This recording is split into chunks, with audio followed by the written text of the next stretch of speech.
Hi everybody, welcome back to my channel. My name is Jana and I am a part-time reseller on sites like Poshmark, eBay, Mercari, Tradesy, Citizen. Those are just some of the websites that I do sell merchandise on. I mainly work with clothing and shoes and handbags, and then some hard goods are thrown in here and there just to kind of keep it interesting and fun for myself. So I'm going to go over this week's totals for you, what sold, and this is for the week of December 27th through January 2nd.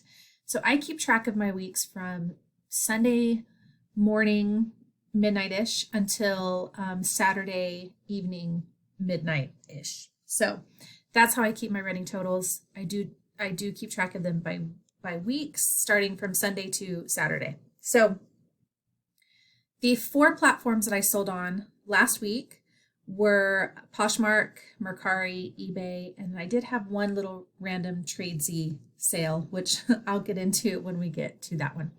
So the first item that I am going to share with you guys is this Lovers and Friends. This is a red velvet dress. I picked this one up retail arbitrage from TJ Maxx, and it sold for $40 here on Poshmark. Unfortunately, it didn't make it to the buyer on time. She sent me a message saying she wanted it there by the 31st, and she ordered it on the 27th. So I did private message her, and I just said, I'm going to do everything that I can to get it out to you by then, but USPS has been slow this holiday season, and it didn't get to her until after the 31st, and I still did get my payout for that. I didn't get any kind of review, so I don't know how happy she was about getting that late, but I did everything in my power, and I did kind of give her, a fair warning that hopefully it would make it to her in time.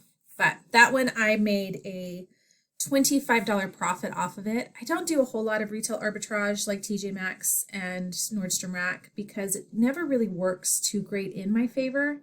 And I feel like for what I spend, it's not quite, like I said, to me worth it. But this one did end up being a good payout. So I am happy with that $25. The next item is a pair of 8R scrubs. These were a jogger style. I picked these up, or actually I got these in a local pallet purchase. So when I say local pallet purchase, I found out about a local auction house that was selling pallets, and I recommend that you look into that in your area. You may be able to find pallets that you don't have to have shipped. I did have to go to the warehouse, and I did have to empty the entire contents of the pallet into my van to take home and sort. So there is an advantage to not having to spend extra money. But there is the disadvantage of having to go and pick up all the items on your own. But my cost of goods from that entire pallet was $2 a piece, and my take home after these pair of pants sold was $18. Next is a pair of Sperry Seacoast Navy shoes. I picked these up for my daughter probably 2 years ago from the thrift store, and she never wore them. She didn't like them, so I put them on Poshmark, and they finally sold. It's been a long time that I've had these listed, so I was happy to see them go. My profit was $7.05. If I pick up items for me or my family and we wear them or we use them, I consider my cost of goods zero because we ended up using it for ourselves and then turning around and selling it afterwards. So this I ended up saying that it was a cost of goods of zero, and my take home was $7.05. The next item was a pair of Gymshark training shorts. These I also got in that local pallet. They also had a cost of goods of $2, and they were in, I think these were these were new condition, and I had a lot of Gymshark in that pallet. It was probably 20% of the pallet was Gymshark, so I had some really great sales right in the beginning. I still have a few of these Gymshark that are still selling, but I was really happy with my pallet purchase, and I would 100% buy one again. So those, my take home after fees was $17.48. I'm thinking that it was kind of a strange 48 cents because I must have sent them an offer, a shipping discount offer. Sorry, to clarify that for you. Next, for Poshmark, this was a Grey's Anatomy V-neck scrub top. This came in that palette as well. And my take home after fees was $14. And these I haven't had listed for very long. I kind of have like a little code that I've come up with for myself that includes the date of when I list an item. So these I listed on October 22nd, and then it took this about 2 months to sell. So $14 profit, very happy with that.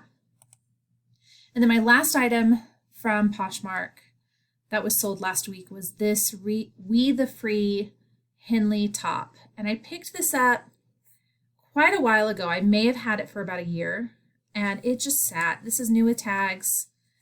I probably would have kept it for myself, but it just was too oversized. And I say that because Free People is usually oversized, but this one just, I was drowning in it. So I'm sure that the person who ended up buying it, hopefully they loved it. But yeah, this was a fun top, and it sold for $30. My take home after fees and cost of goods was $17. Moving on to Mercari. In that palette that I bought, it also had a lot of ASOS, and this was one of the items that sold from that. And this was a plus size leather slim belt. It was a size 4X, 5X, which is a really great size. And this one sold for $20. I do offer free shipping on all of my Mercari items. And my take home after fees on this belt was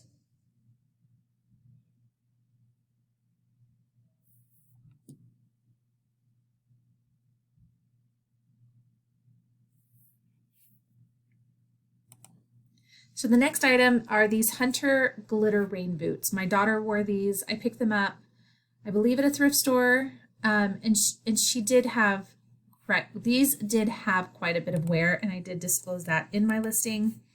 Just said, good condition, some scuffs to the toes in the back, darkening around the ankle areas on both boots, because typically parents are looking for items for their kids to continue to wear. And what I mean is like put wear into them. So Hunter boots, even though, they had this kind of like a damage to them, they're still in great condition for, kids to run around in the rain in. And so Hunter boots typically sell pretty well for me, and I love them because my daughter can wear them, and then, or my son, and then I can just, list them on websites and sell them. So these, my take home was $17 after fees, and also after shipping that I provided. And then this is the last Mercari sale that I made last week. This was a really great Bowie dress. It was in like new condition. And I received this from a neighbor. In the beginning of the pandemic, I did put out a notification. I'm trying to think of the right wording for it. A post on Nextdoor telling people what I did and that I would be extremely happy with any donations that they would like to give me. And a very kind neighbor gave me a bag of clothes, and this dress was in there. So it ended up being 100% profit for me. So after the $47 and the free shipping that I provided, my total take home for this Bowie dress was $32.89. So moving on to eBay. This is not a great stock photo, but the item still sold. So this is called the Lululemon Cabin Yogi Sweater. And this was a really soft pink sweater. I actually picked this up at a garage sale for 25 cents, and it was in amazing condition.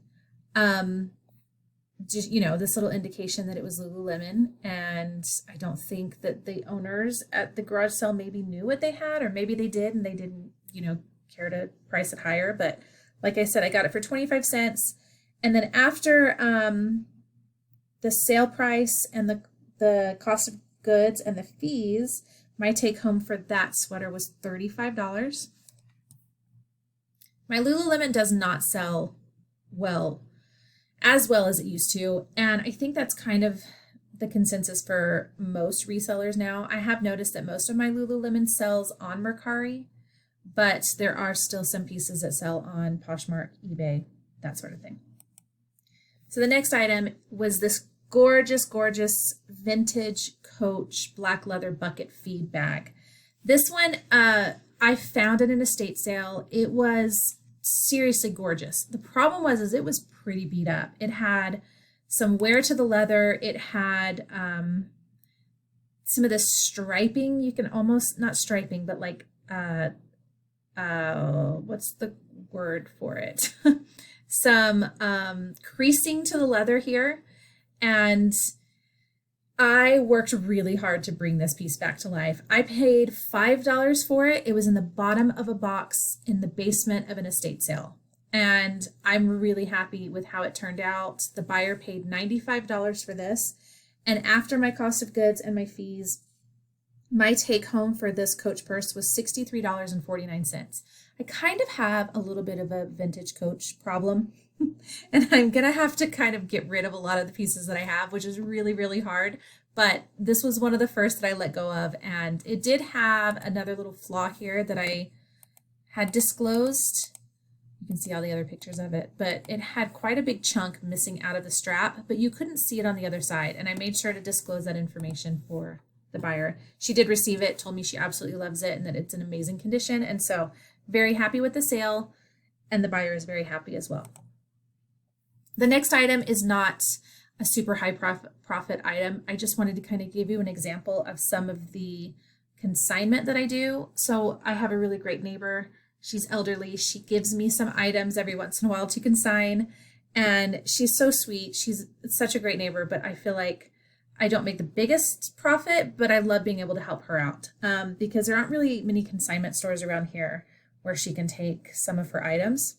So these were a pair of Lands' End pants. After fees, I do a 50-50 split. And so my take home as well as hers was $4.22.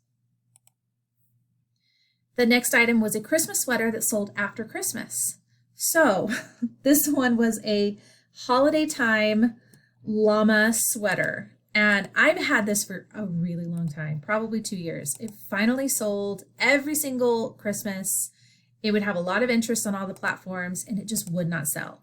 So finally someone offered me, I think $14, and I took that offer and I ran with it, and my take home after fees was $6.33. The last eBay sale I have for you guys is a pair of Levi's jeans. I picked these up at the bins, the Goodwill outlet, and I paid $2 for these after my average of cost of goods from that trip. And my take home after fees was $12.88. That's not bad for a pretty beat up pair of Levi's denim jeans.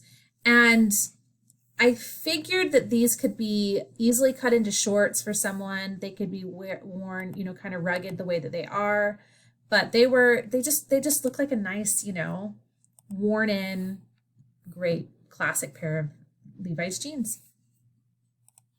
So the last item I'm going to show you is my one Tradesy sale. I have had 2 Tradesy sales ever in my life, and this was the second one in a year. I think I'm going to give up on Tradesy.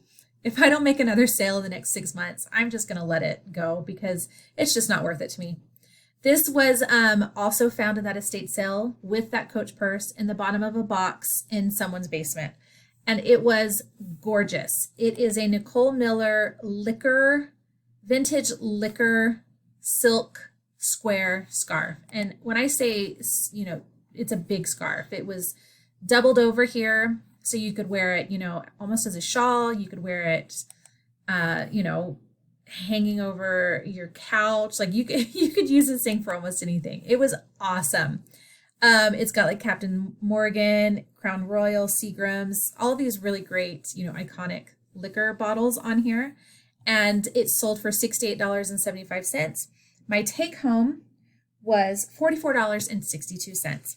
So I hope you guys have a great day. I hope your sales were as awesome as mine were last week. I did pretty well, and I'll take what I got.